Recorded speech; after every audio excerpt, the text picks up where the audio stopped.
Hi everyone, and welcome to your weekly Pick a Card Tarot readings for the week of June 9th. If we haven't met, my name is Sydney, I'm the tarot guy next door, and I use my occult knowledge and intuition to help guide you towards the life you want. If you have a question you want to ask the cards, you'll find information on how to get a private reading below. And if you want to learn how to read the cards, you'll find information on my beginner's course below. I'll be doing 5 card open readings, and here are the decks that I have for you. We have the Universal Rider-Waite-Smith with Snowflake Obsidian, the Tarot of the Divine with Tiger's Eye, and the Tarot de Marseille with Amethyst. We also have 4 different oracle cards to choose from 4 different decks. So go ahead and pick which tarot deck and which oracle card resonate with you the most. It's fine if you're drawn to more than one. And as always, you can pause this video if you need more time.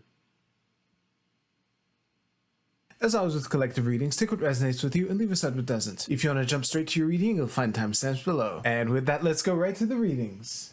Alright, Group 1, let's see what we have for you for this week.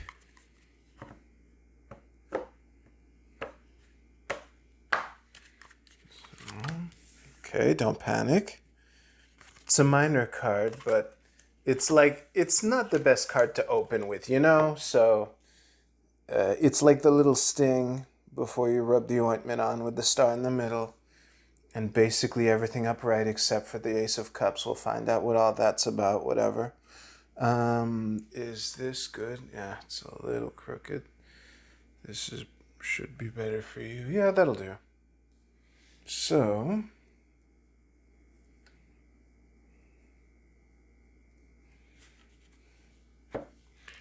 I'll see you right now.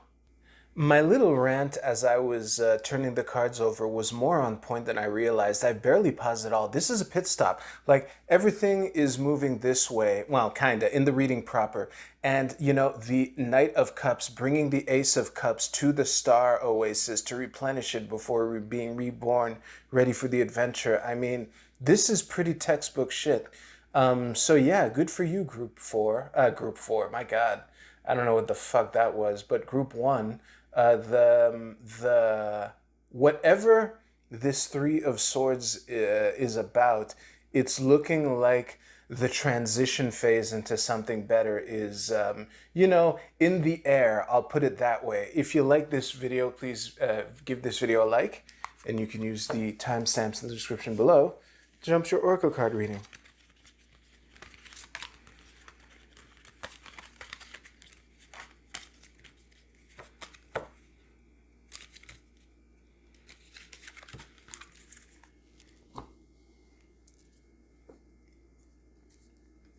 Group 2, let's see what we have for you for this week. I have the nasty habit of misidentifying cards when they're upside down. So I'm going to the Hermit reversed. I'm not going to take any chances. I misidentified the Knight of Swords reversed as the King of Swords. Sorry, it was Wands. It didn't change the reading that much. This is Strength reversed. So we got the Hermit reversed and Strength reversed. But my point is, I misidentified a card as recently as a couple weeks ago.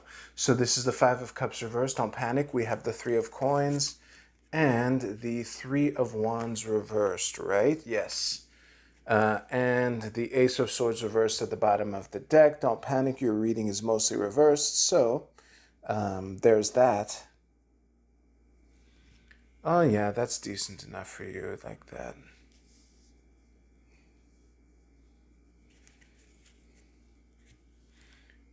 I'll see you right now. This week is potentially great, and it's difficult for me to unpack that without implicitly putting pressure on you. But you know, here we are. It's a football metaphor. I came up with one again. So the overall vibe here, it's like. It doesn't matter what the situation is in the game. You're on offense, and the quarterback just got sacked at a key moment where you really shouldn't have. Either a sack or maybe not necessarily a turnover. No, it can't be a turnover. So any like really bad play at the bad time. This is the 5 of Cups reversed here, leading into all of this. And the vibe here is the huddle right after that. So it's looking like this week is kind of on as a whole. It's like the huddle itself after, you know, the running back got you know, tackled for a huge loss because some you know, lineman didn't block right or whatever. And yeah, the Three of Coins being the only upright card in everything is really what serves as a focal point for the metaphor here. And it's very rattling when this shit happens. And I think that the moral here, and if you're a one-person team, you can apply that to yourself.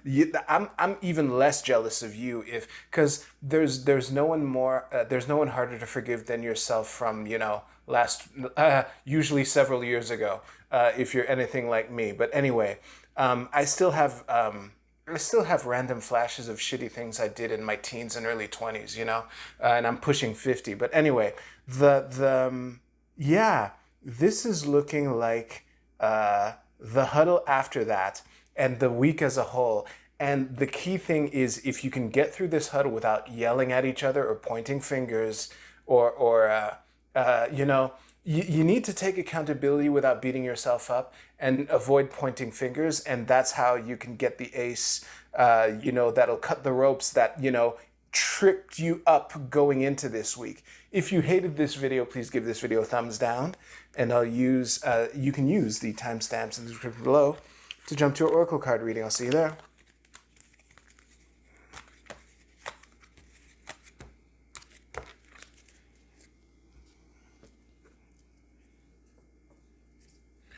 Group 3.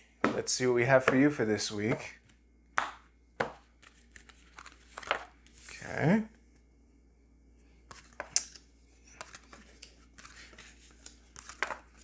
Okay, a lot of people here. Nice. So,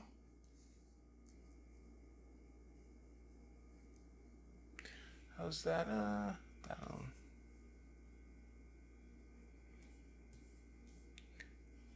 Yeah, that's closer to the center without being crooked. Win-win. Bottom's not popping out. How could it? Well, you can't see the table as a whole. Anyway, I'll see you right now. You're probably going to hear me repeat something closer to this at the beginning of the Oracle portion, but I was expecting a lot more dynamism for the space weather that this week has in it. But it's looking like a post-mortem after an effort that looks successful, honestly. The thing that's making me read whatever is leading into this week as successful is the Chariot here, especially when the other majors are the Empress and the Pope. And the interesting thing in this, what made the meaning of this reading snap into place was when I noticed that the Page of Swords is the only person looking back at the Four of Swords, which happens to be his suit. So this is looking like I often use metaphors of like crash landings with parts crashing off, flying off. This is looking like a really successful landing, but there's a part that fell off, and it's kind of the new guy in the team who noticed. So it might be a good week to pay attention to the new guy. I think that the change implied in the Five of Coins, and it's funny too. The Five of Coins at the bottom of the deck underpinning everything kind of hints at maybe this is going into a success, because the Six of Coins is the card that follows it, which, but at the same time, the Six of Coins is a card of, success and balance that comes through the wisdom of picking up pieces that flew off when you did the successful thing that you did. And sometimes the extra perspective can come, kind of like the innocence of childhood and how they just speak things out loud. I never thought of it that way because you're not looking at it through the eyes of a child. I don't mean to be insulting to the Page of Swords here, but compared to the three majors around you, you are the child here. So, and you probably know it too. So, and you happen to be right here. So, I'm not against you.